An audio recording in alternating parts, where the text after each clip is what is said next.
વિસાવદરમાં 16 રાઉન્ડના અંતે મિત્રો વધુ એક પાટીદાર નેતાનો ઉદય થયો છે। વાત સમજવા જેવી એ છે કે વધુ એક પટેલ નેતાનો વિપક્ષમાં ઉદય થયો છે।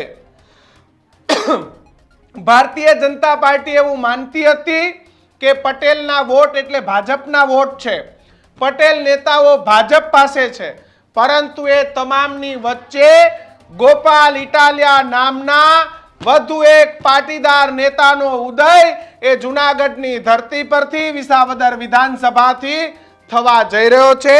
16 રાઉન્ડના અંતે ભાજપને 16 રાઉન્ડના અંતે ભારતીય જનતા પાર્ટીને 45,120, ગોપાલ ઇટાલિયાને 12,458 મત સાથે ગોપાલ ઇટાલિયા હાલ આગળ ચાલી રહ્યા છે। 12,458 મતથી ગોપાલ ઇટાલિયા હાલ આગળ ચાલી રહ્યા છે 16 રાઉન્ડના અંતે। હવે આપને કહી દઉં કે 5 રાઉન્ડ ગણવાના છે। કિરીટ પટેલ એ દર રાઉન્ડના અંતે 2000ની લીડ તોડે તો પણ તેમની જીતની શક્યતાઓ એ ઘણી ઓછી છે। ગોપાલ ઇટાલિયાનું સાવરણું એ ભારતીય જનતા પાર્ટી અને કોંગ્રેસ પર ભારે પડી રહ્યું છે।